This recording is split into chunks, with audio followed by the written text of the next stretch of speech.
इसमें सम्मिलित ना हो, लेकिन अब इजरायल ने मिसाइल अटैक बंद करने की चेतावनी दी है। अगर हमले नहीं रुके तो फिर तेहरान में हम आग लगा देंगे।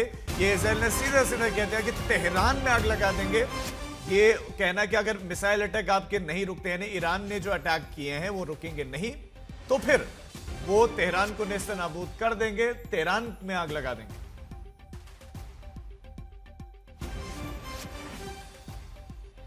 हमारे संवाददाता लगातार हमारे साथ बने हुए। प्रणय, ये बहुत स्ट्रॉन्ग स्टेटमेंट है कि तेहरान में आग लगाने की, इसका मतलब क्या है? यानी कि कुछ क्षति तो पहुंच रही है जो ईरान अटैक कर रहा है। बिल्कुल राजीव, अगर कुछ देर पहले आई आप मेहराबाद इंटरनेशनल एयरपोर्ट, जो कि तेहरान का एयरपोर्ट है, उसकी तस्वीरें देखें तो साफ नजर आता है कि एयरपोर्ट के टारमैक के ऊपर खड़े हुए कई विमान जो हैं वो तबाह हुए हैं। ईरान का एयर स्पेस भी बंद किया गया है, जैसे कि इजराइल का एयर स्पेस इस समय बंद है, बेन गुरियन एयरपोर्ट बंद है।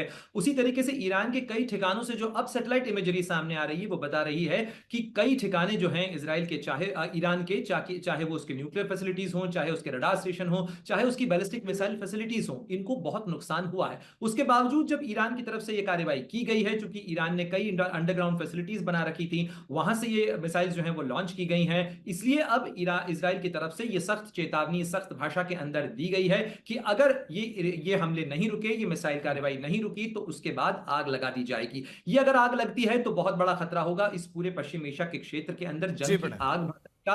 साथ ही अब से कुछ देर पहले ईरान की तरफ से आगाह किया गया है इराक को और साथ ही अमेरिका को कि इजराइल जिस तरीके से इराक की एयर स्पेस का इस्तेमाल कर रहा है, ये ईरान जो है, ईरान के खिलाफ हो रही कार्रवाई इसे माना जाएगा और ऐसे में अमेरिका और इराक जो है उसके खिलाफ भी कार्रवाई की जा सकती है। तो जाहिर तौर पर यहां जो थ्रेट्स दिए जा रहे हैं, यहां जो सीधा सीधा चैलेंज दिया जा रहा है ईरान की तरफ से भी, दोनों तरफ से आपको हार्डनिंग ऑफ पोजीशन यहां पर देखने को मिल रही है। यानी जी अभी प्रणय। बड़ी चिंता इस चीज को लेकर है कि अभी टेम्पर्स ना तो कूल हो रहे हैं, ना कोई बातचीत का गलियारा खुला है, और ऐसे में इस बात की आशंका है कि एक फुल ब्लोन वॉर के तौर पर सामने आ सकती है। साथ ही एक महत्वपूर्ण पॉइंट राजीव यहां पर यह कि हमें यह नहीं भूलना चाहिए कि इन तमाम टेंशन के बीच में जो बेंजामिन नेतन्याहू का बयान आया, उसमें वो रेजिम चेंज की बात कर रहे हैं। वो कह रहे हैं कि हमारी लड़ाई ईरान के लोगों के खिलाफ नहीं है, ईरान की सत्ता के खिलाफ है, उस रेजिम के खिलाफ है, इसलिए ईरान के लोग उठ खड़े हों, वो वहां पर बगावत कर दें। साथ ही आप ये एक कोरोलरी देखिए कि जो पोस्टर जारी किया गया है आईडीएफ की तरफ से, ऑपरेशन